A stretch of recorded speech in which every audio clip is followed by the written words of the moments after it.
Hello, everybody, and welcome to the first of hopefully many Attack on Titan reactions. This is my second reaction series ever, so I am a little bit wet around the ears, and I'll ask you to bear with me for that. But I had so much fun with my first one, which was a reaction series of Arcane. You can check that out if you're interested. That I felt like the timing was too perfect to pass this up. I finished that right on time for Attack on Titan's final season, part 2, to begin. And Attack on Titan is one of my favorite series ever. It is in my top 10, I'm quite sure, of all time. And not just with regards to anime, but with regards to stories in general. So, given the opportunity to react to this adaptation, like I said, I didn't want to pass it up. However, like you might have been able to tell from the title and how I've been speaking about the series so far, if you didn't know already, I have read the manga, so I know the story content that is going to happen. And I know that for a lot of people, a lot of the joy from reactions and vicarious satisfaction and fulfillment from reactions comes from watching someone experience the story for the first time and getting excitement in seeing them discover all these new things. And I totally get that, because I get that vicarious satisfaction as well through reactions. And the thing is, I'm not blind to the story content. I'm blind to the adaptation. I haven't seen the episodes before, but I'm not blind to the story. So if that is something that turns you off from the series and it makes you not want to watch it because I won't be blind, I totally understand. This series isn't for you. And I get it. Makes sense. However, if you are interested in seeing me react to one of my favorite stories adapted for the first time, this material, then please, I'd be delighted if you join me for this series. I'm super excited for it, and I just want to see how they adapt this final season. I've been a fan of almost every single season of the anime, the exception being Season 3, Part 1, where I wasn't a fan of certain divergences they made from the manga. But that aside, I've enjoyed every season thoroughly, and I liked what they did a lot with Part 1, and I'd like to see more of the same approach for Part 2. Hopefully a bit of a better schedule so that the staff are not stretched as thin as they were for Part 1, but I'm not going to hold my breath on that one. This industry is horrible in a lot of ways, unfortunately. Regardless, I'm just really excited to see how this goes. So yeah, you're welcome to join me. At the time that this uploads on YouTube, early access will be available to the next episode for $5 patrons, full length for $10 patrons, and there will be double early access for anyone interested in seeing my reaction to, I guess, episode 3 at this moment. 2 episodes, double early access. So that's available too for anyone interested in just a little bit of something extra. Obviously, no obligation, just putting it out there. So just a couple of housekeeping things with regards to the approach that I will be taking with this reaction series, given that I'm a manga reader. There will not be any spoilers for post-anime stuff from the manga. I will not reveal anything, so this is completely safe to watch for any anime-onlys. I will not be theorizing about future events or what might happen, because I know that. I'm not going to put on a face and fake theorizing any of that stuff, but I will talk about certain character moments, characters that have highlights in the episode or plot events. I'll be discussing that at length. I'll be discussing the presentation, the execution, the aesthetics, the direction. I hope to do that and talk about how the staff is approaching the adaptation. I will also be talking about things that we can glean from the story with this episode without knowledge of things that happen later on. So, yeah, there will be no spoilers, I promise. Hopefully I'll be able to do a discussion worth its salt after this episode. For anyone who doesn't know, this is a bit of a test run. This video may never see the light of day if I watch it back and think it's totally insubstantial and not very good. But if you're watching this, that means that I think it's at least kind of worth watching. And that I think it's substantial in some way. I do hope that it sees the light of day and that I'm not wasting my time, because it would be fun to share my experience with this final season, part 2, with you guys. And one more thing, I wouldn't consider myself to be the highest authority on Attack on Titan. It is one of my favorite stories, as I said, but there are things that, little events that I won't remember that I might be surprised by that happen in the episode, because I don't remember every little thing. I have not spent a gargantuan amount of time reflecting on this series. I've spent a lot of time, but I don't know it completely inside out.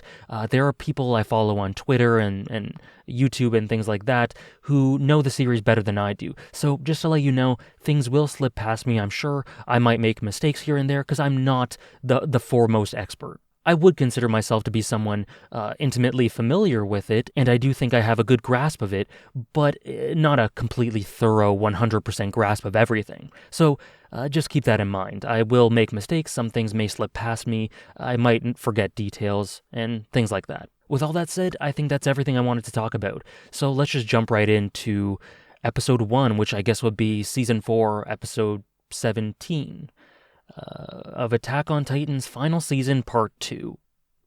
Let's do it.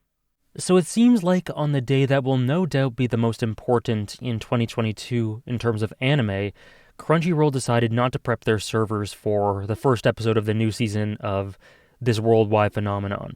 So as a result, it's unavailable right now, and I need to watch using alternate subs. This will be the only time this happens. I won't usually be doing this, but also I think this is a good opportunity to use these subs to look at the lyrics for the new OP and ED. So just letting you guys know about that. After this week, I will hopefully be able to switch back to the Crunchyroll subs. Anyways, let's do it.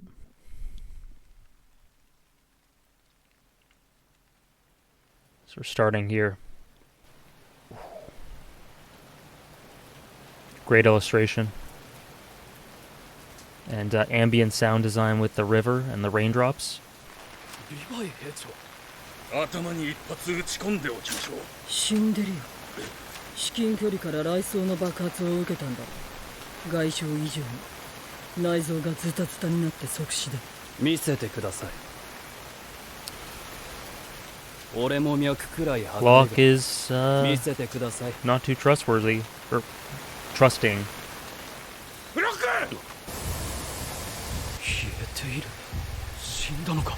いや、普通蒸気が吸い込まれるように消えたりしない。Beautiful. Oh, this music is so good for...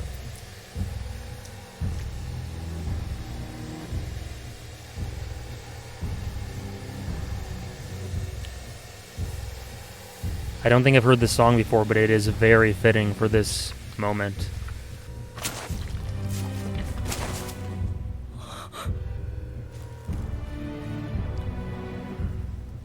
That's the best Zeke has looked in the anime. So is that. This music is insanely good. 逃げられたぞ。しまった。何があったんですか。わからない。知らない少女が土をこねて俺の体を作った。何年もそうしていたような気もするし、一瞬だったような気もする。 What a shot. Oh, that's beautiful. そうか。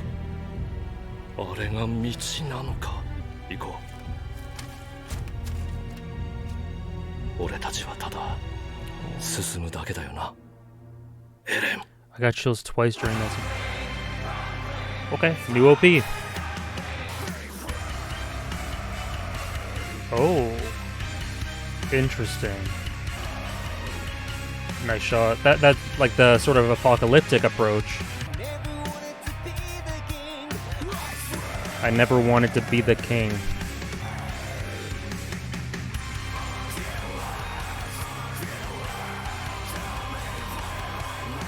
Lots of little touches. This is really cool visually.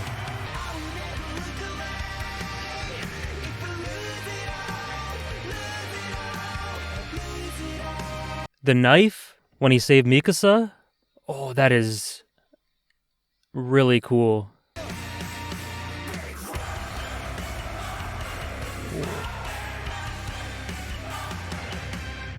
Trampling a moth or butterfly. That scream.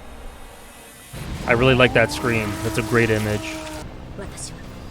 I've always loved that line from Peak there. I don't believe in Marley, I believe in my friends.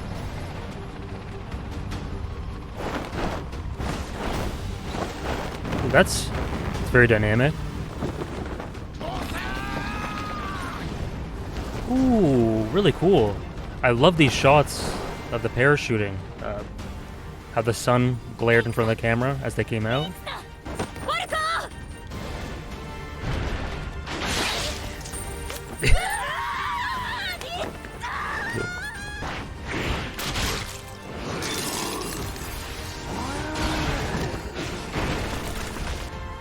Looking pretty dynamic so far, the action.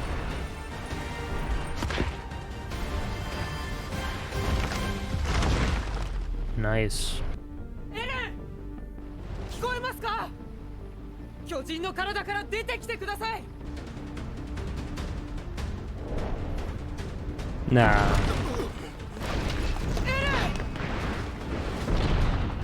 来いよライナー。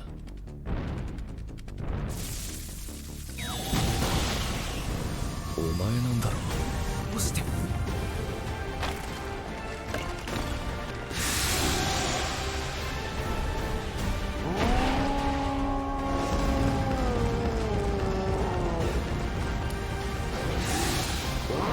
There's been a CG upgrade for sure. This looks really good.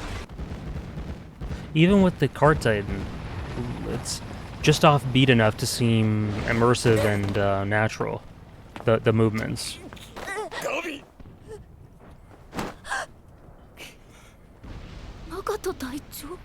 I love that moment with Maga. ファルコはどこに？ジークの脊髄液を口にしてしまい閉じ込められています。なんだと？始祖の力を敵が行使する可能性は？わかりません。しかし始祖の力が彼らの切り札であることは間違いありません。エレンはまだ始祖の力を発動できる状態にないのだと思われます。始祖の力が使えない理由がジークの不在と関係があるならエレンとジークを接触させてはなりません。今我々の肩には世界の命運がかかっている。 Gotta go on the offensive. 我々は決して始祖を殺し、Yep. 問題を先送りにはしない。2000年の遺恨に終止符を打つ。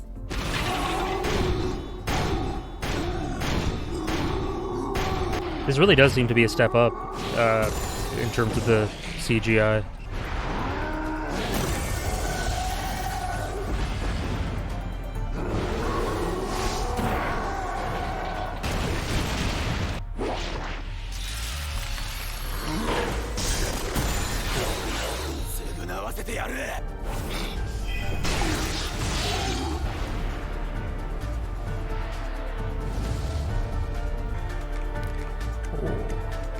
Oh, I love how that's drawn.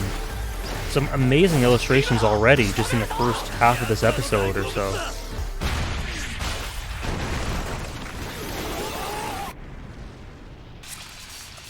Brutal. They're not holding back on the brutality, that's for sure. I love it. お見事です、マガト隊長。元帥だ。よもや一番まともな砲手が最高指揮官になるとは。マーレ軍も落ちるところまで落ちたものだ。マーレ軍！ Carnage. 嘘だろ。 Total 彼 chaos. の首脳陣は皆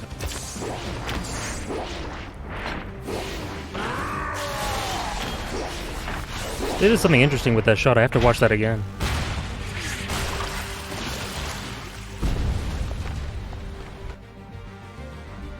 忘れるな。この奇襲作戦は Willie. リリー・タイバーの犠牲の上にある世界を救う英雄が。 Does it though? こ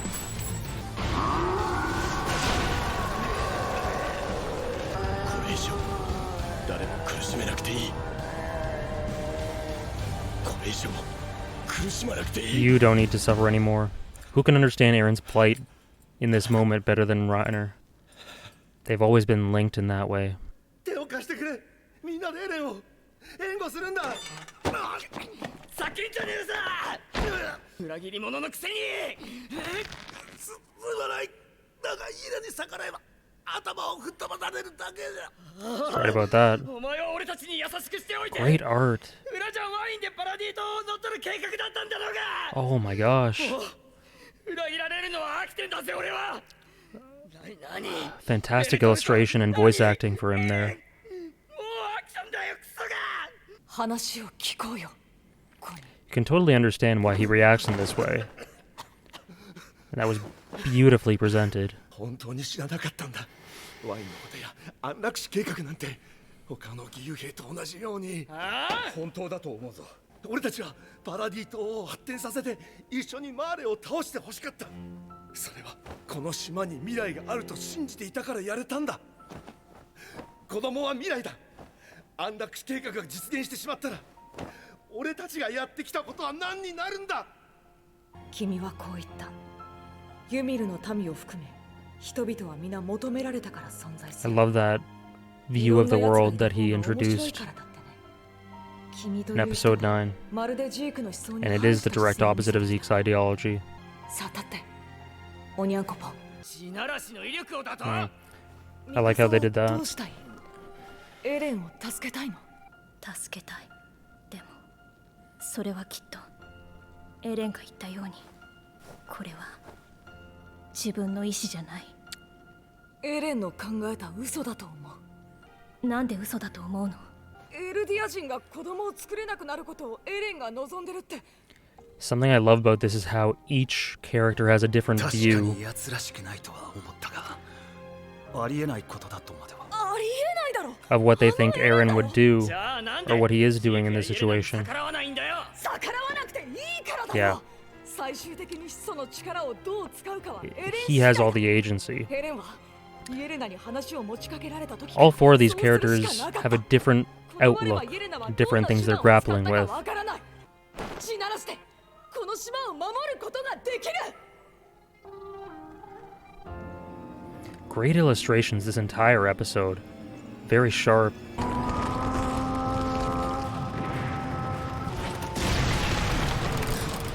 Oh god.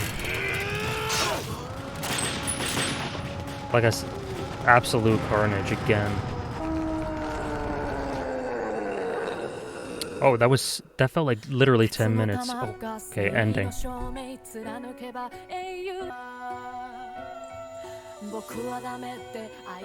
Blood on a flower. Ever-present imagery.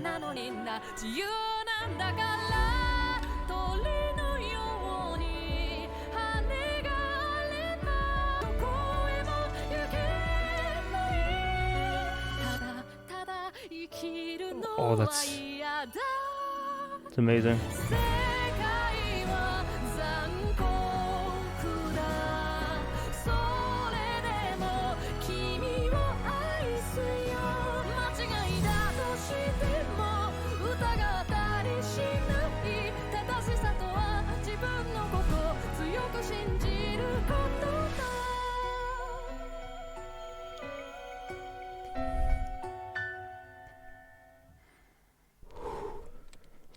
Sorry for getting emotional during that ending. That is I mean, I'm fresh from just having seen it for the first time, but that is one of my favorite anime endings ever. That is a lot. Holy shit. So to clarify the type of approach I'll be doing with these discussions, this one in particular will be separated into more or less 3 parts. Most of them will be separated into 2 parts. So the 3 parts today for this video will be 1, I'm going to be talking about the adaptation side of this, so which chapters were adapted, if some things were rearranged. I'm just going to be very vague about that. I'm just going to give a general overview, so it won't spoil anything. Again, like I said, for anime onlys, I'm just going to talk about which chapters it adapted and things that moved around and generally what I thought of that. That part of these discussions is going to be a pretty short section, just some additive material for anyone interested, who maybe hasn't read the manga, or maybe for any manga readers who need a bit of a refresher or who didn't realize quite what it adapted. I'm going to be describing that at the beginning of these discussions. I do have the manga right here, the manga volume for these respective episodes, so using that I'll just be able to pretty quickly tell what was adapted and what was changed around, if anything. The second part of these reactions will be the discussion of the content. Now this will be probably start with an overview of my general feelings on the episode, my thoughts about the direction and approach to visuals and audio as well maybe, and just any overall sort of thoughts I have before delving into it deeper, probably chronologically, where I'm just going to talk about the story events that happen, the character moments, and all of that sort of thing. For this episode, it will be a bit shorter, I think, on the discussion side of things, because it was a primarily action-fueled episode. The vast majority had to do with the battles in Shiganshina between Eren and Reiner, Porco as well, all the chaos happening there between the different soldiers, the different troops. A lot of the episode had to do with maneuvering characters to be put in their respective positions before, I guess, properly progressing them, with the backdrop of this battle in Shiganshina starting between Eren, Reiner, and Falco. And of course, Magath, Gabi, Peak, they were involved as well. But yeah, my point is that because it was primarily action-centric, I won't have too much to say, but there are some nice bits scattered throughout that I will draw attention to, some nice thematic notes, some nice character moments. And then lastly, for this one specifically, probably just this episode, I'm going to be talking about the opening and the ending, sort of interpretations I've gleaned from it, look at the lyrics for them as well, and just generally talk about each of them and what I think they're saying, because I think that both of them are extremely, extremely meaningful in different ways, and I actually think that they work in tandem with one another. I think they have an interrelationship that tells a story of its own. Again, I won't spoil anything, I promise. So I guess let's just jump right in. So this episode covered bits of chapters 115, 117, and a little bit from 118. Why it's kind of rearranged and scattered like that is because at the end of last season, the scene where Hanji and Floch discover the explosion that we know was the result of Zeke and Levi's fight, Zeke's explosion after the fight, rather, that occurs in chapter 115, but then the continuation of that scene is the beginning and opening scene of this episode. So this actually happened before all the events we saw in episode 16, but they rearranged it to add this at the beginning of this episode. I think I'll get more into the scene in the proper discussion, but I think that was a really great idea to do to just hook us and draw us in, and just kind of grasp onto the viewer right away, give us plenty of intrigue right away. I thought that was a great choice to do. So that was 115. That was a bit of a rearrangement with regards to starting this season off with a really interesting note. Then after that, the vast majority of the episode happens after the cliffhanger of last episode. The cliffhanger of last episode was the end of chapter 116. This episode, after the opening, begins at the beginning of 117, right after it. It spent about 30 seconds to catch us up at the final scenes of episode 16, but after that it's pretty much all 117. It just misses out a little bit of it, but it's the vast majority of the chapter 117. And then they did rearrange a little bit of something. The scene with Onyankopon going to Armin, Mikasa, Jean, and Connie, Nicolo, and Sasha's family, that actually happened in 118. But they took that scene, doubled back, and put it in 117, so that it occurs a little bit earlier. What they did that for, I assume, was to end the episode on a more climactic note, with the Eren screaming and Reiner impaling him. Now, do I think that was the best climactic note to end the episode on? Probably not. It wasn't the strongest one. But this staff has been known to do that, to rearrange things to better suit episode formats. I believe it was Season 4, Episode 9, where if they had followed the manga 1-to-1, they would have ended in a very odd spot to end the episode in. If they just did this event, following the manga exactly, it wouldn't have worked well in an episode. It would have just ended in a random side scene or something like that, or just a very odd scene to end on. What they did was rearrange a lot of the chapters that encapsulated those story events to end with the mirror scene of Eren talking to himself in the mirror. Very powerful way to end the episode. And the only way they did that, the only way that was possible is if they rearranged. Because if they had followed it 1-to-1, that Eren scene would have happened 2/3 or so into that episode. And they do a lot of rearranging like that with plenty of the other episodes in the second half of part 1. They do it again here. They clearly have some sort of philosophy with regards to the rearranging to better suit the episode format. I think it worked well here. I don't think it was perfect, like I said, but I understand why they did it, and nothing was really lost. So yeah, again, to sum up, this episode covered the last bit of 115, most of 117, and that scene from 118. I imagine in the next episode they'll finish going chronologically from where they left off at the end of 117. Okay, now let's dive into the actual episode proper, the proper discussion. Like I said, I just had about a second to get the words out before the ending started, so I couldn't say much, but That was extremely fast. That felt like it went by in literally 10 minutes, like half the time that had actually elapsed. That went by so fast. It didn't feel like 23 minutes at all. And I think that's a good sign. If you're so immersed that it goes by really fast, then that can never be a totally bad thing, right? It also has to do with the fact that it was very action-centric, not a ton of meaty dialogue scenes except for, I guess, right at the beginning, and then the scene with Onyankopon. But yeah, point is it went by really quickly. I don't know if that's just me. I can't imagine it was just me. I think that's something that many of you would have felt as well. First off, the general direction and approach to aesthetics and visuals and all of that. To me, this looks great. You could kind of tell at the end of part 1 that the industry, that the schedules and all the unfair industry conditions were catching up with the staff. It was a bit rough around the edges. There were some character models that looked quite off. It just wasn't as sharp and cohesive visually as I feel like it could have been for the last episode. I remember, in particular, Armin looked a little bit off in a few of the shots. His character model looked off before they corrected it in the Blu-ray. That isn't a huge indictment of that episode or anything. I'm just saying I noticed a couple of rough patches. But this episode, it looks so sharp. It looks so on point, so crisp. It's full of amazing illustrations throughout, just everywhere. I think of Zeke, how he looked in this episode, the best he's ever looked. His face looks beautiful, and not just because he's a beautiful, beautiful man. And there are just great illustrations everywhere. There are lots of great eye illustrations, one of Gabby, one of Zeke, one of Yelena.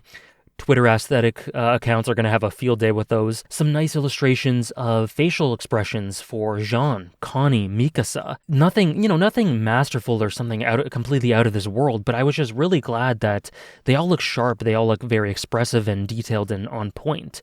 And then there was also another great illustration of Reiner and Porco, they're titans impaled by Aaron's warhammer spikes, or whatever you call them. The shots of both of them facing each other, kind of with their heads down, the side profile, brilliant. They just look so good.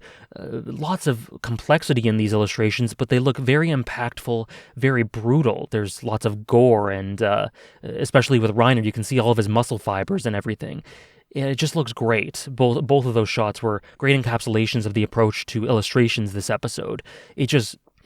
Lots of great drawings. And like I kind of said during the episode, the action was so dynamic and fluid. It seems to me like there's quite a bit of a step up with regards to the CG. I did hear some things about people who know about the production of this who said that there's a different approach to the CG. You can tell that this is a step up, at least in my opinion. It's much less rigid and, stuttery. That's not the best word to describe it, but it just looks much more fluid and natural in the action scenes, in just the scenes of them, the Titans, the CGI model Titans, just moving. I was fine with how it looked in part 1, but I think this is a bit of a step up. The fights are awesome. They look very brutal, very fluid, and very dynamic, like I said, very impactful, on a level different to anything we've seen so far with the CG models. I think it's definitely an improvement. And as well, just like I mentioned, the general movements, Porco's Titan, the Jaw Titan, was, I think, the best implementation of the CG in part 1. It's always looked very natural and very, just the movement seemed very on point. One of my biggest problems with part 1's CGI was, 1, the Beast Titan, and 2, the Cart Titan, Peaks Titan. I just felt like with a lot of the scenes of it opening its mouth and just moving, it seemed rigid at times. It seemed not very dynamic, not very fluid. And we haven't seen Peaks Titan open and close its mouth much in this episode. There was just the one shot of her doing it with Gabby. But in general, the impression I got from it from last season was of general rigidness. I remember there's a scene, general rigidity. Sorry, rigidness I don't think is a word. I remember there's a scene in season 4, episode 3, where Peak emerges from the water, opens its mouth. It just looked very stiff. But here, the scenes of Peak carrying Gabby through the streets of Shiganshina and running, and then just generally getting the gun on her back and just moving around, it was very idiosyncratic, very offbeat. It felt imperfect in a very human way, very natural. It didn't feel robotic. And because of those idiosyncratic movements, maybe her movement on her right side was a bit asymmetrical with regards to the left. Maybe there's a bit of a limp, or I don't know, just it just felt very organic, the movements. And that adds to immersion. That's great. So yeah, the CGI looks to be quite a bit of a step up, and I'm really glad about that because it makes these action scenes much more immersive than they would be otherwise. Now, there's a couple more things I want to say about the aesthetics, actually maybe three. The first is that there was tons of movement throughout this episode. Again, it seems like this staff has recharged their batteries and are firing on all cylinders because there was movement all over the place. One scene in particular was with the Marleyan soldiers parachuting off. There was great flow to the parachutes, the fabric of the parachutes, the material. There was the scenes of them jumping off and going from the darkness of inside the blimp to the sunlight and the glare and then continuing in that constant shot. That was really great. It was just a lot more movement than I expected for some reason. And then there's scenes of these, I think it was, I don't remember which side the soldiers were on, but the ones that were shooting those other soldiers from their vantage point on the roofs, lots of movement in them shooting the guns, looking, and then recharging or reloading and everything. As well, there's a scene with Magath, Colt, and Gabby, I think, in the foreground, and in the background we have Peak arranging her gun on her back, lots of soldiers moving around. It's very, just generally fluid and dynamic, and lots of things are moving. Now, one more minor note I want to draw attention to is that, this is obviously war. This is these are very extreme battles. Tons of lives are going to be lost. Tons of blood and brutality and sacrifice on the battlefield. So these are brutal events that are happening right now.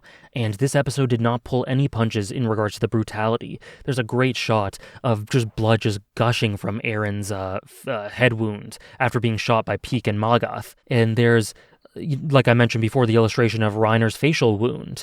There's just blood and gore everywhere, and they're not pulling any punches in that regard. I was kind of wondering if they would, and hoped that they wouldn't, and I'm pleasantly not surprised, but I'm glad to see that they are going all in on the brutality. That's really good, really promising. And lastly, the opening scene was so bold visually and so creative and effective visually. That scene with Zeke is by far the highlight of the episode for me. By far. It was executed to near perfection as far as I'm concerned, and it accentuated and enhanced my appreciation of the scene from the manga, actually. I thought it was executed brilliantly. So yeah, let's just get into it. I guess we're going chronologically now. So that scene, absolutely wonderful. First, we start off with a gentle fade, and visually there's the hammer blow of seeing Levi's body all bloodied and beat up and just broken. So obviously that's a bit of a hammer blow, but you're eased into it gradually with very ambient, gentle sound design, the pattering of raindrops of the storm, the rushing rapids of the river. I love how it eases you in there, just very nicely. Right away, my attention was undivided. Not that it wouldn't have been, but to a greater degree, because it's very silent, very quiet. It entices you to pay attention and to really listen, because this general ambient sound design makes you think that, maybe something is coming. This very quiet scene, something may be coming, and something did come. As the clouds part, the sunlight comes through, beautifully done, and we see all these sharp, great shots. We see a side profile of a gun with a raindrop coming off of it. Great illustration again. I don't know why I was so impressed with that shot of the gun. Then we see the soldiers lined up with their guns aimed at the Titan, at whatever's happening there. And it's just beautifully presented. The colors are, again, yellow and green, but they're a bold, bright, and vibrant yellow and green. It gives the impression that this is a huge event. It's not the sort of duller one, like the war palette of the stuff going on in Shiganshina. When I say dull, I don't mean that in a negative tone, but it's just not very bright. You know what I mean? Hopefully you understand. I'm not slandering it or criticizing it to a great extent at all, but it's just a difference in the approach to colors, very intentionally, because this scene stood out with regards to the rest of the episode to a great degree. Tonally, visually, thematically, in terms of atmosphere, everything. So yeah, the visuals look very bright and vibrant and just extremely bold. And then we have this music, this distorted atmospheric music playing in the back. I don't believe I've ever heard it before throughout the series. I could be wrong, but if we have heard it throughout the series, it can't have been very often, because it didn't sound familiar to me at all. And it was amazing music placement for this scene, because this scene, Zeke's resurrection, it's a very conflicting one. Because on one hand, you're seeing it as ominous because we know Zeke's plan. We know our characters are in opposition to it. He's trying to completely sterilize the Eldian race and make it so that no one else will be born. And him resurrecting, potentially joining back up with Eren, means that he's closer to achieving that goal. That is something our protagonists are against. Our protagonists, aside from Eren, are against, right? So it's got a dark tinge to it, a very dark tone to him being resurrected here, because he's going to be carrying this on. However, at the same time, it's almost like a godly savior-like resurrection. The clouds parting, the sun coming down, coming out of the womb, to almost naked, right? This light illuminating him being beautifully illustrated in this sunshine. It really seems like a savior-like return, like a hero, like a god's return. And it almost makes you see things from Yelena's perspective. As someone who viewed Zeke as a god, you can almost see what she meant through viewing this scene, through viewing this resurrection. The lighting and the atmosphere and everything encapsulated that. And the song itself, as it ramps up and swells, shows that dualistic nature, because it's almost being shown, as much as it's distorted and ominous as it begins and progresses, it's also almost like an anthem. It's almost kind of militaristic and prideful. In a sense. Hopefully you understand what I mean. But in that way, on one hand, it's showing the ominous and dark side of this, like something is very wrong here. And on the other, you can see things from the perspective of the Jaegerists and saying, yes, one of our gods has returned. And the song, I think, accentuates both of those sides. So in the end, great execution there, and it continues into Zeke's accounting of the Paths realm, the way in which he came back, being molded from clay by this girl, this mysterious girl whose eyes are clouded over. It's the bluest blue I've ever seen in my life in this Paths realm, but it looks brilliant. I mean that in a very complimentary way. I think it looked beautiful. The stars, the illustrations of her hands, the girl's hands. And then we see this wide shot of Zeke looking up at this Aurora Borealis-like sky, a reflection of the scene of Ymir as she opened up her hands and arms and embraced this in Season 2, Episode 10, I believe it was, the flashback we get of her. We get Zeke's version of this in this realm, and it was beautiful. It was definitely my favorite shot of the episode. And then it lays down some questions. Who is this girl? Why did she bring Zeke back? How did this all happen? What is this realm? What is going on? And then it ends with Zeke looking very resolute, very determined, and going to meet with Eren. That scene of him walking away, very hard, defined lines on his face, reminded me a lot of Season 4, Episode 2, the scene of Reiner realizing that he's going to have to go back to the island, to Paradis Island, and the scene of him, again, very hard lines, distinct lines in his face, walking, and then it cuts off at the end of the episode. This cut off into the OP, so a bit different there, of course, but I got very similar vibes with that. If you don't know what I mean, just watch the end of that opening scene of Zeke walking away, the close-up of his eyes, and then look at the end of Season 4, Episode 2. I think you'll see what I mean if you compare those two scenes. But yeah, beautiful scene, captured the atmosphere and tone spot on. Great visuals, great use of color, extremely bold and beautiful in every way.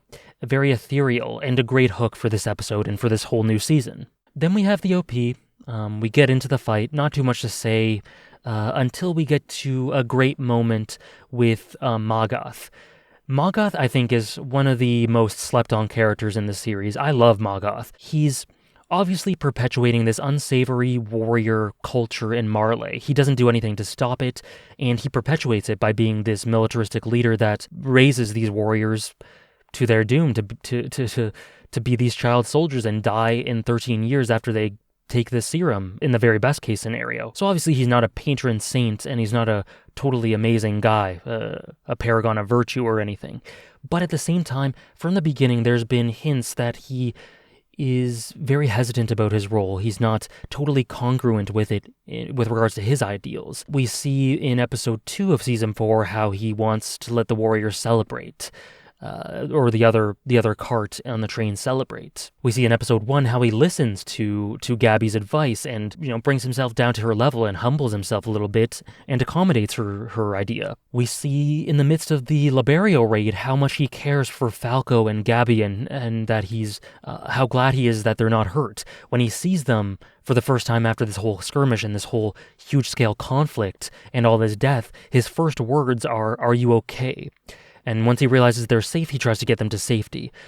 Magath cares for these people. He is very human, and there are many layers to him, and there are lots of sides to him.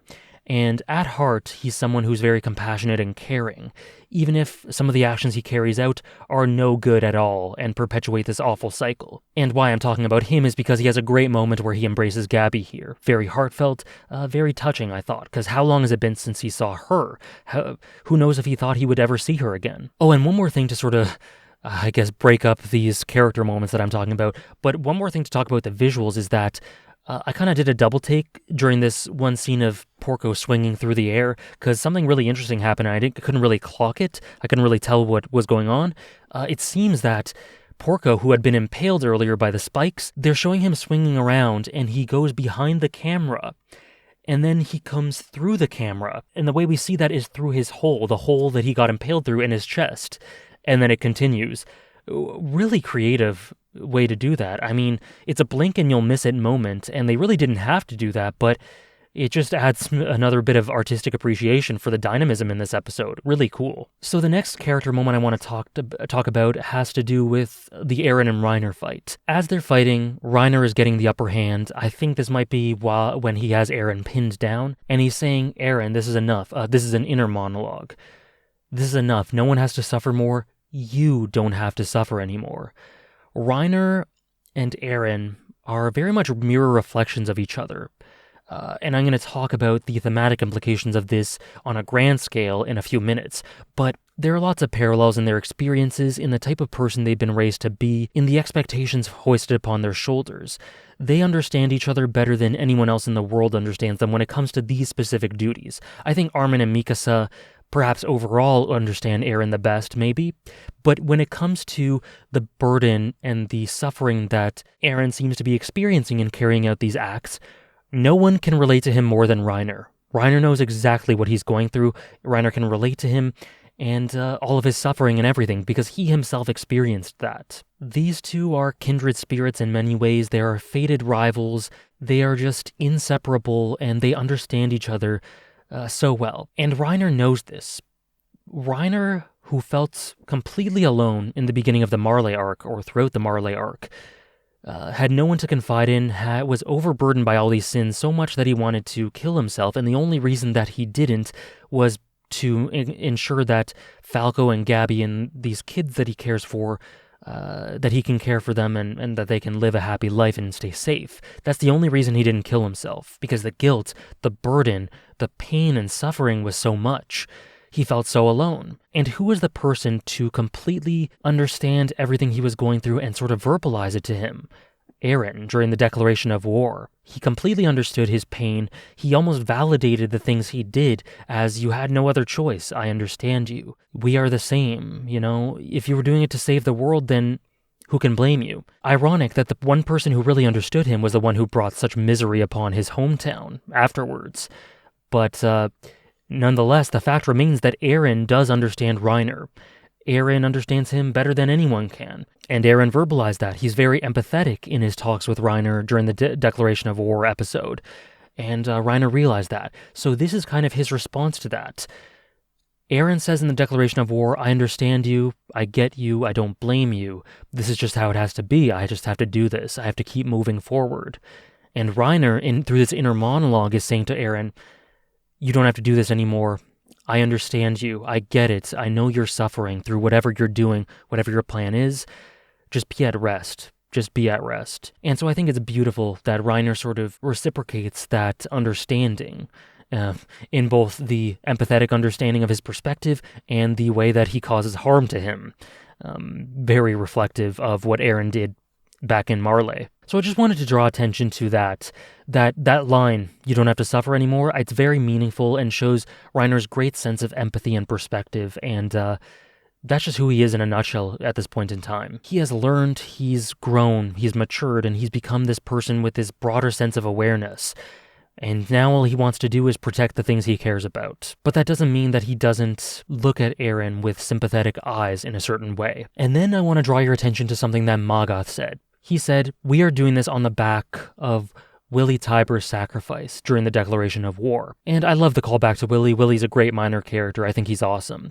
But he says something, Magath. He says that, like Willy said, we've been waiting for a Halos. We need Halos to show itself. This savior, this Marleyan hero that ended all war, according to the stories. We need a modern Halos to save all of us and to stop this conflict. That's essentially what he's saying. As Eren and Reiner are fighting, as Porco's joining in, that's what he's saying, overlaying all of this chaos. We need Halos to stop all of this and put an end to this and bring peace.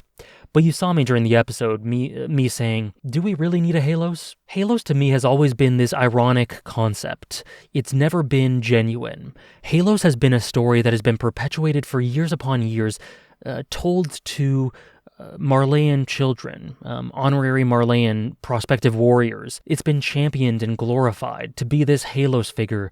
You know, become Halos, become this person who sacrifices everything for the sake of Marley, and your family will be rewarded, and your name will go down in history. You will have a legacy, and you'll bring peace to Marley, and there won't be any fighting. However, this story has been perpetuated for decades upon decades, far back in history. And what has changed? Has there ever been a true peace? Has there ever been a true calm before the other side has risen up again and we needed even more Halos figures? No, it's never stopped. This has been cyclical. There has always been a need for a Halos to sacrifice everything to end this conflict, but then there's just been another one. And this happens on the Eldian side too. There have been Halos figures on both sides, ones who sacrifice everything and pain and suffer to achieve this outcome. We have Reiner, a great encapsulation of it. We have any given warrior, to be honest. We have Eren, at this point, seems to be suffering in some way, as indicated by the OP, the ED, by Reiner's actions, by the empathy we see him show in the Declaration of War episode, and the sad smile he had in that episode. We have by far enough evidence to conclude that Eren is doing these things reluctantly but resolutely. So we can see a parallel with Eren being Halos here. We can see a parallel with Erwin being a Halos, Erwin Smith, who sacrificed so many soldiers and had such a burden on his soldiers and such sadness that he had to tell all these people to dedicate their hearts through this propaganda. He had such a heavy heart at this, as he reflected on this in, I think, Season 3, Part 2, Episode 2. There are these Halos figures throughout Attack on Titan everywhere, in many senses of the word. Everywhere you look, there is a Halos. Willy was a Halos. He sacrificed himself for this greater cause. He was this martyr. There are Halos figures everywhere, and this story is continuously told, and people are continuously saying, we need a Halos now. We need another one to rise up. I've always seen this as ironic. I've always seen this as a concept that is not needed. In fact, what is needed more than another Halos to end this suffering is there to be no more Haloses at all. No more Halos figures ever, because Halos is the perpetuation of this increased violence, this constant war. Halos will sacrifice himself, there'll be peace for a little bit, and then the oppressed side will now rise up and bring up their Halos figures to attack them. And then it'll happen again and again and again. Halos, in my opinion, has always been this ironic, sad, symbolic representation of everything that's wrong with this moment in history in Attack on Titan. And so I think it's a very sad thing if we constantly need to be bringing up more Halos figures, that we constantly need another savior, because that just means that it's one more boy, one more girl that has to grow up as a child soldier, shouldering way too much, shouldering more than is humanly possible, and that's sad. That's the foundation of all of this tragedy. In my opinion, throughout Attack on Titan, no matter what the characters have ever said, we have never needed another Halos. We have needed there to be no more Halos. And I think, despite what the characters say, I think that's being portrayed through Isayama, through what he's saying through this story as well. Anyways, that was just my... I'm very passionate about this Halos topic. I've actually written an 11-minute video essay on it, so you can check that out if you're interested. Again, it doesn't have any spoilers for post-anime stuff, So you can check that out if you want. I'll link it in the description. Anyway, continuing with the episode, we have some nice tidbits from Onyankopon. We see that he was not privy to Yelena's whole plan. A nice reminder of that great philosophy of when Sasha asked him, why is your skin so dark? And he says with pride, with a sly smile, because whoever created us, whoever this god is, whoever it is, whatever you believe, thought that it would be more interesting if there were people of all different colors and shapes and sizes and all sorts of different people on this earth. Whoever this god was, they thought it would be interesting. All sorts of different people in this world is something to be proud of. And so Armin clocks that he said that, and says, you know what, your ideology is complete opposite to what Zeke is trying to do, so I believe you. So nice moment for Onyankopon there. Nice moment for Armin to realize that, and then for him to say for the first time, since we get the revelation of what Zeke's plan is, for someone to verbalize, does that really sound like something Eren would agree to? This euthanization plan? Eren, who's constantly sought freedom, who's constantly said, I was born into this world. Would he really say, is there no greater salvation than not being born in this world? And so that's an idea that the audience would no doubt have thought of. You know, is Eren being completely truthful with Zeke here when he states that he'll agree to his euthanasia plan? That's something that the audience will immediately question if they have any semblance of who Eren is. But this is the first time a character brings that to the forefront. And then Mikasa's silent, and Jean says, you know what, yeah, I mean, I did think that that doesn't really sound like Eren.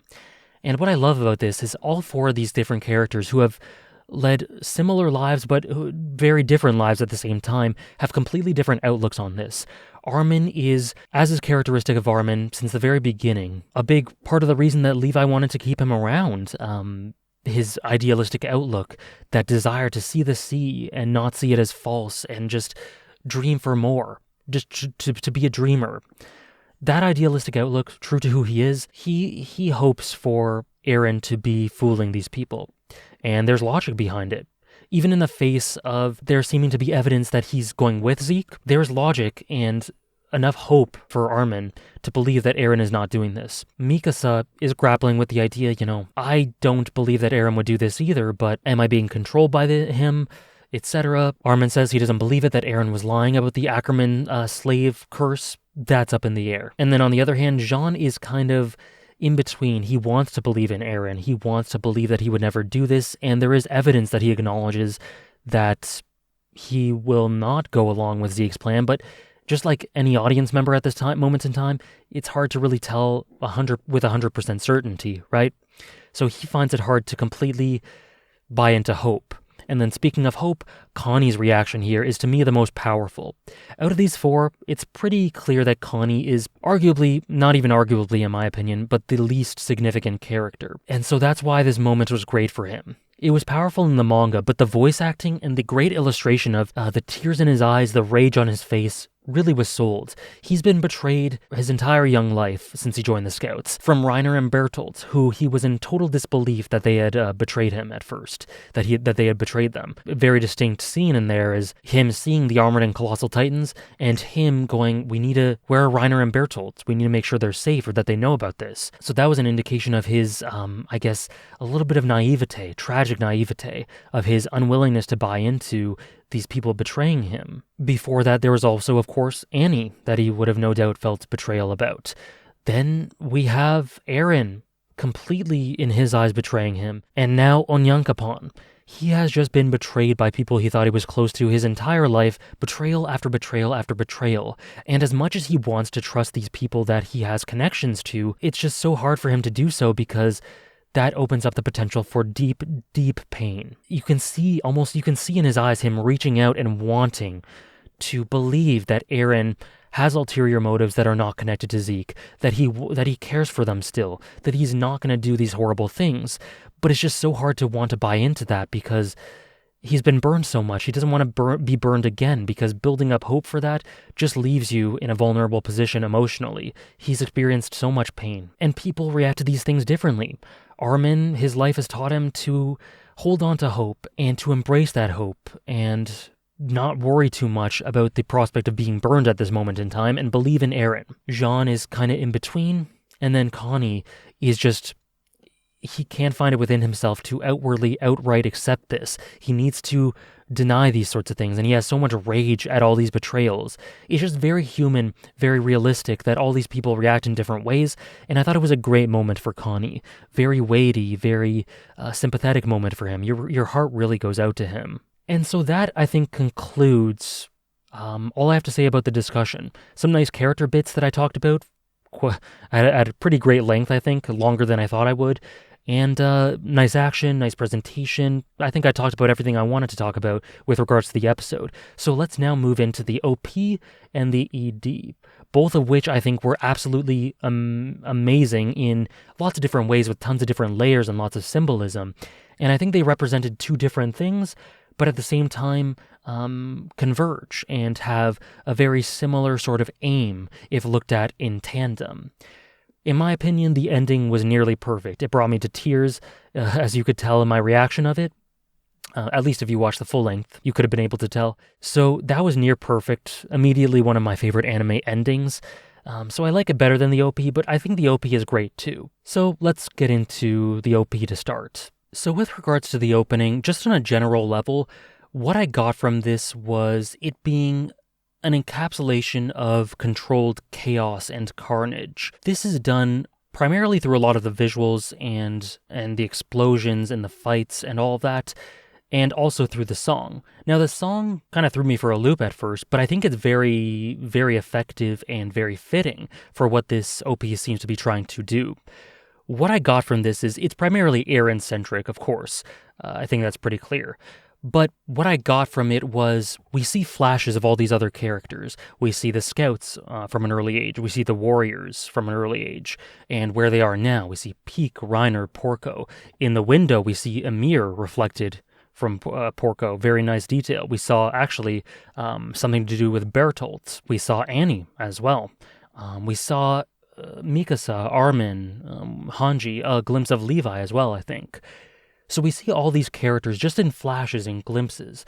What I think it's getting at there is it just showing us all these characters and where they've been and where they are now that Eren has dragged them into whatever this conflict is. What their lives have been, what their lives have come to now. And now that they're here, the carnage and destruction that seems to be about to occur, and did start occurring in this episode, of course. We see the literal rumbling. We see Titans stomping on the all over Shiganshina. The screamo of the song, the screams, the rumbling, the lyrics of beware, beware, rumbling. It's just a ton of chaos, and I think what this represents in the end is a manifestation of what Eren's plan is, the physical, literal manifestation of it. What we see as a detached onlooker. What do we see? We see chaos, blood, war, conflict, explosions, all of this carnage, and all these people that we've come to know and love being put at risk of dying. But at the same time, there are layers to this, because, actually, let me just cover a couple of the shots that I thought were really cool, before diving into why I think it shows a dualistic side to Eren. It shows layers to him. So we see a great shot of Eren and Zeke facing different directions on either side of the screen, with a backdrop of what looks like the red Titan insides, the fleshy Titan insides, but with DNA particles floating all over the place. I think that's an allusion to what their path is and the potential euthanasia plan of altering the Eldians' DNA. Nice little shot there, I liked it. We of course see those childhood memories that I mentioned earlier, the glimpses and flashes of each character. We see Eren on a lonely walk through I think it was HQ, and then on top of the wall, very much nailing home his isolation, his lonely walk, the lonely nature of his journey, the desolation, the independence, all of that sort of thing, how he's hoisting and accepting this burden onto himself and shutting everything out. I think that's a pretty succinct demonstration of the loneliness and the self-imposed loneliness of his journey. We see, again, the explosions in the water, the Titans fighting. We see, I think all the Titans we've seen throughout. We see a really cool new shot of Eren, a very symmetrical, very imposing shot of Eren and his attack Titan holding the crystal that contains Lara Tybur. That was really cool. Again, the explosions that are demonstrators of this chaos, the manifestation of this plan, this carnage, this war. And we see the little girl we've been seeing so far experiencing some sort of what looks like to be an awakening. Won't delve into that, but we also see an ever-present image throughout Attack on Titan, the idea of blood on flowers. Very direct allusion to the theme of the world being cruel but beautiful, uttered by Mikasa, that constant idea.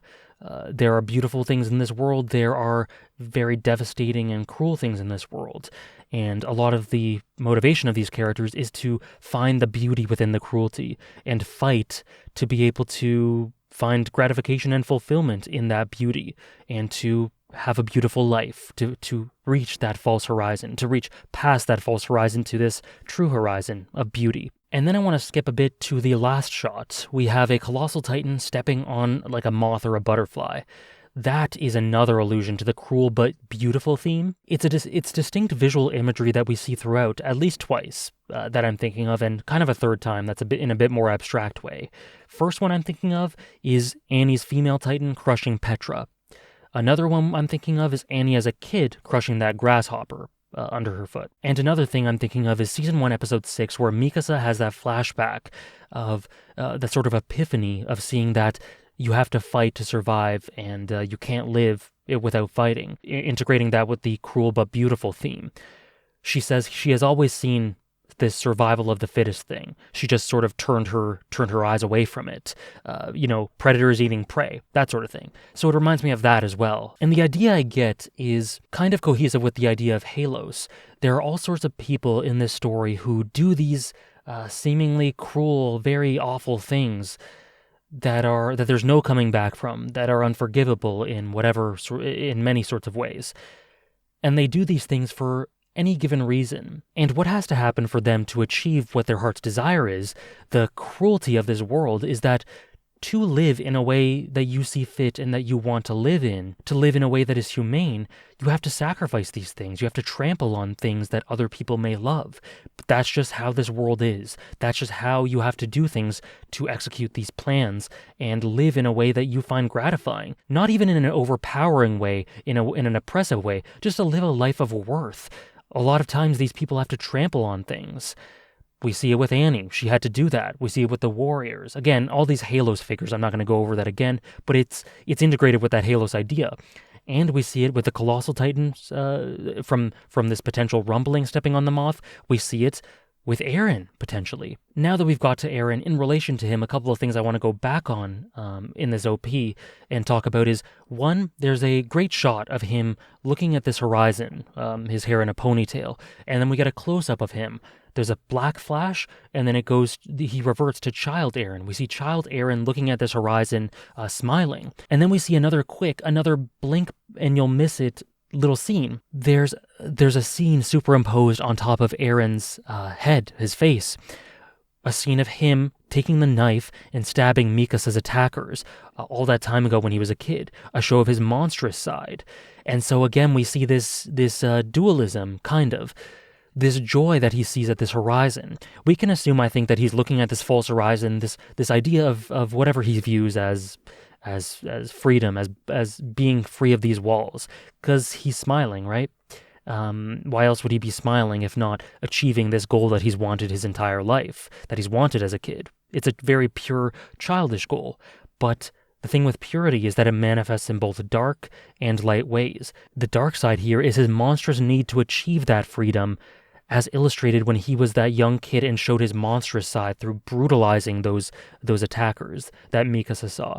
The side of him that she tries to close off and say, you just did it purely out of kindness. There are multiple sides to Eren, one of which Mikasa tries to close herself off from and not look at, but no matter how much she tries to ignore that side of Eren is a part of him. It will always be. It always has been. And so them showing him stabbing the knife there, just very quickly, with low opacity, it isn't very clear to see right away, is a great touch. And the most enduring image I get here is of Eren screaming. You can almost hear Yuki Kaji's voice through the way he screams here. He just lets out this guttural, primal scream in the OP. His hair becomes undone. And I think that's just very indicative of the suffering that Reiner sees in him, the suffering that he knows he's somehow experiencing, the suffering that Eren can't explain to anyone else, that he feels he can't explain to anyone else for the sake of his goal. But in the end, no matter how much he suffers, he seems to be resolute. He seems to continue going along with this.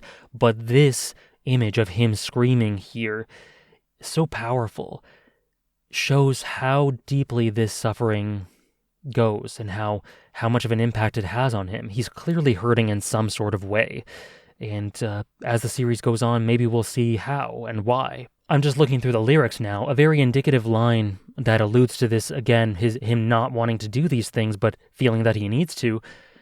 One lyric here says, "I never wanted to be the king." He never wanted to be this leader of the Jaegerists. He never asked for this. It was hoisted upon him. It was thrust upon him. Yet, he feels the need to have to do these things, to carry out these things for whatever end goal he has. I never wanted to be the king. Very indicative of what his mindset and psychology is. I'm just assuming these lyrics are from Eren's point of view. I think that's the most natural assumption to make. Another lyric here that's so interesting, the most interesting lyrics in the OP for me, a lot of the OP is like rumbling, beware, things like that, very chaotic lyrics, but there is some importance here. Well, okay, before this, he also says, "I only ever wanted to do right things," or something along those lines.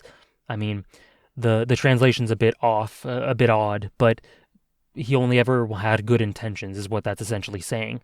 And then we have here, "All I ever wanted to do was save your life. I never wanted to grab a knife." That is an allusion to him grabbing the knife and I think killing Mikasa's attackers. I think what he's showing here is not that he didn't want to save her. I think he would have saved her and killed them if he had to, no matter what. But I think that's showing regret or reluctance to buy into his monstrous side. He never wanted to grab the knife and he never wanted to attack those people, but he had to save Mikasa. And then he went a little overboard as his monstrous side took over. There's a contradiction within him and there's a fear of his monstrous side. But regardless, these things that he doesn't want to have to do, he does have to do them for whoever's sake, for the sake of whatever he's doing this grand plan for the sake of Mikasa's life in the beginning. So I think that line is very, not just literally applied to him grabbing the knife then, but I think it can be applied to his acts now. He doesn't want to have to do these violent things, but he has to. And then we also have in the lyrics, "If I lose it all, slip and fall, I would never look away." It's a show of his resolve, essentially. He's fully resolved to take this to its whatever end point it leads him to. Even if he completely fails and is destroyed and left in ruins, he will do this no matter what. No matter what may come, no matter what ramifications or consequences, he will carry this out. So it's, I think, a display of his conviction through that line. And then the last line I think I'm going to discuss here is, "I don't want anything, I'm just here to break free." I don't think I really need to explain that one, right? That's who Eren's been since the beginning, wanting to break free. So really interesting OP. Now I want to get to the ED, which had such an effect on me, because there is tons to extract from this one. I'll go through the visuals at first, and then I'll go through the lyrics at the end and sort of apply them to that and some of the things we've talked about with regards to Eren throughout this whole discussion. So we start off in a very grayed out black world. Things are in black and white in this image except for Eren wearing his scarf, child Eren wearing his scarf, his eyes, his bright eyes, the blood on this knife he's carrying. I never wanted to grab a knife. These are so interrelated, the OP and the ED. And flowers, these white flowers with green stems everywhere on the ground. That image carries on, and we have blood falling on the flowers from the knife. Again, cruel but beautiful, that ever-enduring theme of Attack on Titan. We have him doing a bit of a lonely walk, child Eren, kind of a parallel with the walk along the wall in the OP. And then his scarf comes off. His scarf unravels, turns into a bird, this beautiful, brilliant golden bird that just flies into the expanse, this beautiful blue backdrop of clouds and sky. That is when I started choking up a little bit because, birds have been an ever-present thing in Attack on Titan, an ever-present symbol throughout this story. Eren has always viewed them, being jealous of them in a vicarious sort of way for how they can just break free and fly away and be free and not have to be confined in these walls. And so his scarf turning into it. The scarf is a representation of the bond between him and Mikasa, among some other things, but for simplifying, let's just say that's what it is. The representation of the bond between him and Mikasa then turning into this bird. 1 + 1 = 2, right? I think that's saying that we can then apply this from a general perspective. It doesn't have to be just him and Mikasa, even though this generally applies to just him and Mikasa because of the scarf. I think it's saying that this love, this connection or affection or these feelings are the precursor to true freedom. By acting out and acting on your love and bonds, particularly with Mikasa in this situation, you can achieve freedom. You can achieve what you've always sought, or you can find some purpose. Beautifully illustrated through visuals there. And then so the bird continues to fly, and then these black tendrils kind of reach out, and then we see that the bird kind of dissipates and is caught inside this cage. The cage pans down and we see Childe Eren, encaged, confined. Everything he's seen throughout his entire life, whether it be the literal walls, the societal hierarchical laws, all the red tape that he has to get through, the idea of the false horizon, that invisible wall, that idea that even though it seems like we have freedom, there are consistently more enemies. All this encapsulated through this cage that confines him. But I think there's dual meaning to this, and we'll get into this when we discuss the lyrics. And then everything just disappears and the world completely brightens and is filled with color as the cage goes away, and all this nature, this idyllic scenery, this beautiful pinkish purple sunset, all these flowers, the wind is flowing, Childe Eren is looking around this paradise, and he seems to see what he's always sought. He seems to see freedom. He's looking towards some horizon, and judging by the joy on his face, I don't believe that to be a false horizon. I believe that to be the true endpoint. True freedom is what he sees. That is what he has been wanting to attain his entire life. That is what he says to Mikasa and Armin during that table scene. I am free. Everything I do is an act of my own. That is what he's striving towards, that freedom. That's what ideally he wants to be his endpoint, I think is fair to say, through whatever it is he's doing and enacting. And so it's beautiful imagery. And then we see scenes of these dilapidated ruins of places we've been. I think there's Utgard Castle. I could be incorrect about that, but it looks like Utgard Castle. I'm just kind of guessing a little bit. We have Shiganshina. We have the throne room from, in particular, the Uprising arc, Season 3, Part 1. And we see all these places we've been. And what I grasp from seeing all these dilapidated ruins of all these places we've been is that, these are all representations of the story that's happened so far. They're also representations of war-torn areas. Conflict has ensued here. So what I'm getting from this is that everything that has happened up until this point has been necessary to reach this point, maybe from Eren's point of view. All the sacrifices and all the pain is necessary and maybe even worth it for reaching this end point. They're very nostalgic images, seeing where we've been. But what do they really represent? How do they integrate with this? I think it's just saying all these places we've been, all the things we've seen, everything that's happened in the story up until now is part of the process, is part of what needs to be, what needs to have happened to reach this real horizon that Eren is seeing. Then, Childe Eren turns into Adult Eren. Adult Eren steps on some flowers. Very key allusion to the Colossal Titan stepping on the moth, trampling on these beautiful things in order to reach some end point, right? That could be an allusion to something, a foreshadowing of something. Foreshadowing of what his entire plan is, in essence, the ideological roots of his plan. And we see Eren, and he's not smiling anymore, Adult Eren. The kid in him sees this end goal and goes, wow, this is amazing. I love this. This is everything I've ever wanted. Wow, it's beautiful. Adult Eren sees the path to getting there, and he cannot find himself to smile, I think, is what this means. He is frowning. There's a slight frown on his face, but there's also resolve. You can't see his eyes, though, notably. He looks very resolved, and he continues towards this horizon in this beautiful field of flowers. But he continues through this field of flowers, looking beyond. And we can only guess, is he seeing this real horizon, or is it another false one? I think it's fair to say that now that he's reached this paradise, we see this resolve in his eyes. As he tramples these sorts of things, he reaches the end of this field. Has he reached his destination? And if so, what is that? What does he see here? We don't know. And then he's burnt up by this flame, this multicolored flame.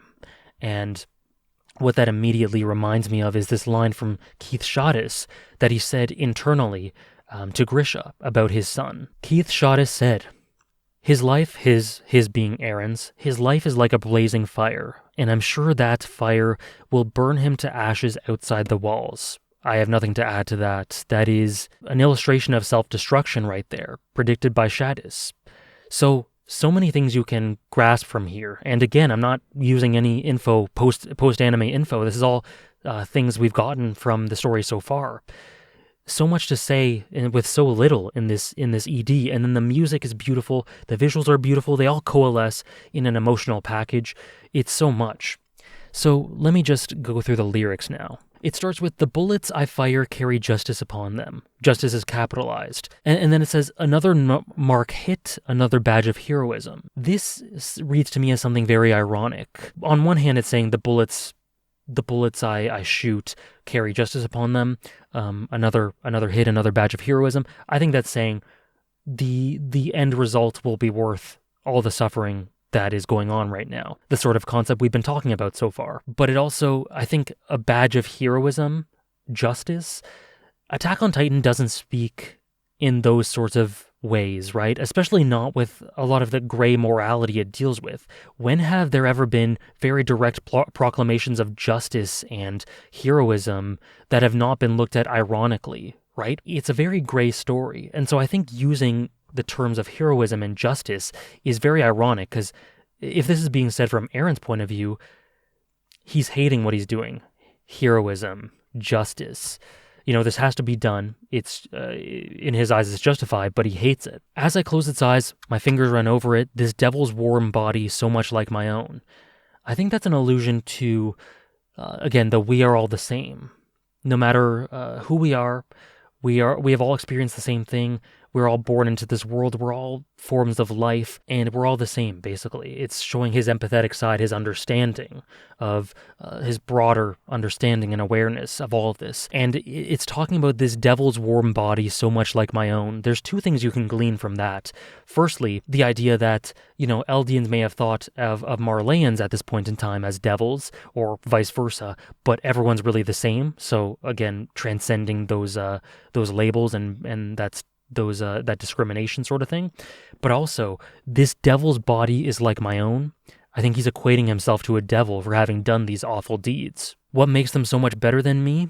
The only difference is which side of the wall we see. Pretty much the same idea I just talked about, won't really dwell on that. Stop cursing what you were born to be, and realize that you're actually free. No matter what you're born into, no matter what walls you have to climb, what confines are around you, Eren, since he was little, has always sought freedom, just as the Attack Titan has. And right here, I think he's saying, stop lamenting your situation. If you want freedom, it's cruel. It's absolutely cruel. But if you want freedom, you have to grasp it with your own two hands. Realize that you deserve to be free and grasp it through whatever means possible, which is what he's doing. If only I had the wings of a bird, I could fly wherever I wished. Not going to dwell on that much, pretty self-explanatory, but again, beautiful. But losing a place to call my home would be no better than being caged. Again, I think an allusion to what his situation was in the beginning, to his idea of these confines, and his ideals to all of that. But now we get into some very interesting stuff. I'm tired of merely surviving. This is a concept I love in fiction. I've talked about it in my Arcane reactions, and it's a huge factor in Attack on Titan. That dichotomy between surviving or living, truly living a fulfilling life. Are you truly living, or are you just existing and whittling the days away in some sort of purgatory, just breathing and eating and sleeping and just existing, not being happy, not being fulfilled, not being joyful, not doing what you want to in life? That is just existing. And as these lyrics put it, merely surviving or existing versus living. Eren, since he was a kid, saw the state of the world, and he hated it. He would look at Hannes and how content he was, and he would say, how can you guys be so satisfied with this, right? He couldn't understand it because he wanted more. He viewed this as an existence, or just surviving, and he wanted to live. And so this is very, very directly demonstrating that he's tired of merely surviving. He wants there to be life. true life. And then as the field takes over, the beautiful idyllic field, it says, "This world may be a cruel one, but I can love you all the same." Now, I don't know if that's meant to, the you in there is meant to allude to someone specific or his friends in general or love as a concept. But again, what I mentioned about the scarf, how love can be the conduit and pathway to freedom, being represented visually through that beautiful sequence. That's the same idea here.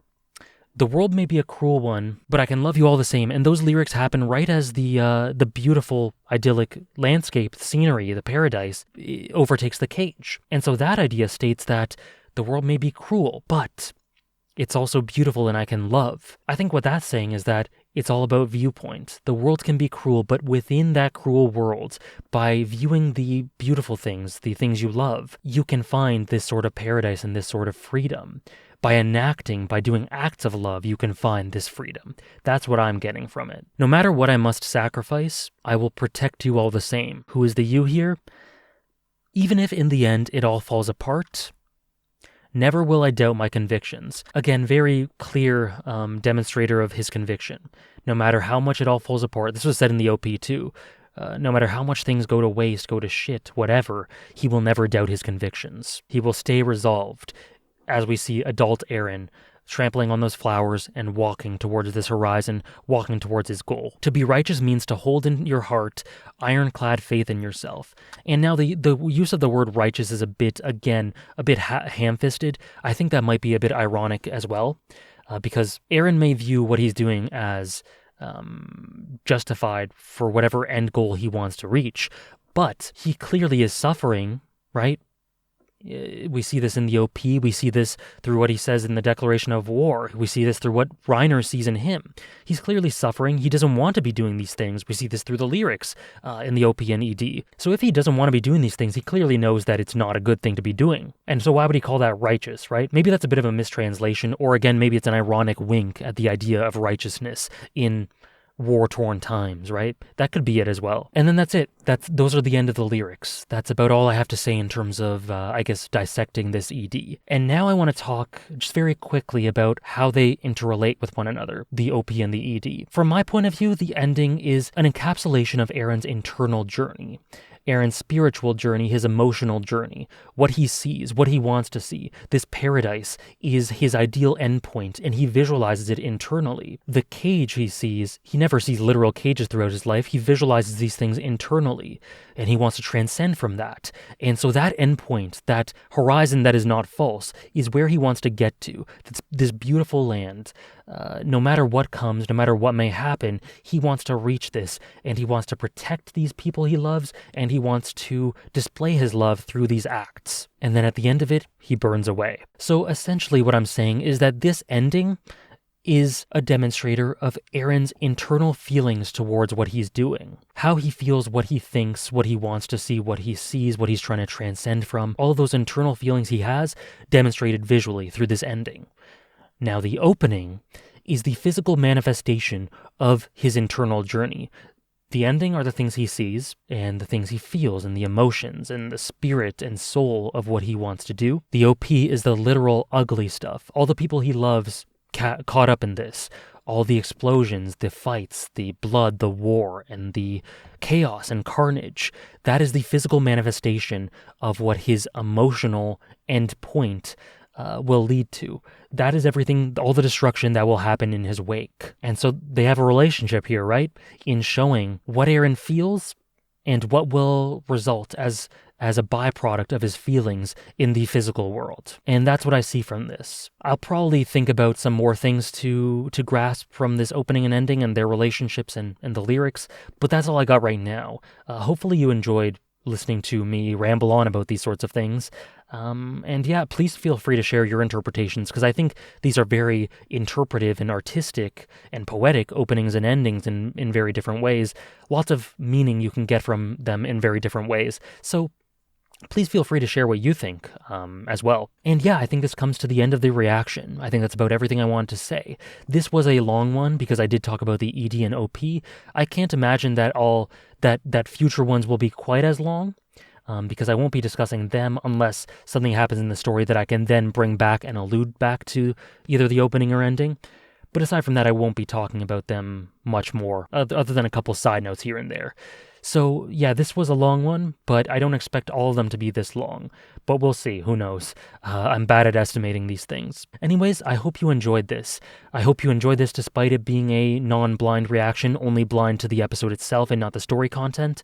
I hope that despite that, you were able to enjoy. I can only hope. If you're interested in discussing these episodes the day after they air with me in a sort of stream format, you can follow my Twitch, where on Monday mornings at around 9 to 9:30 a.m. Eastern, I plan to talk about and discuss these episodes, very fresh. I might repeat some of the things I say in the reactions, but if you're interested in contributing and talking with me about that sort of thing, please, I'd love to talk with you about these episodes. This is the final season, part 2, so we're getting towards the end, and I want to wring every bit of enjoyment out of this I can, and that includes discussing these things in these streams. So if you want to be a part of that experience, follow me on Twitch and look out for me to go live on Monday mornings around 9:30 a.m. Eastern. Aside from that, I have to say, enjoyable episode. Not one of my favorite in the entire series or anything, but a nice start. Very dynamic, went by like that.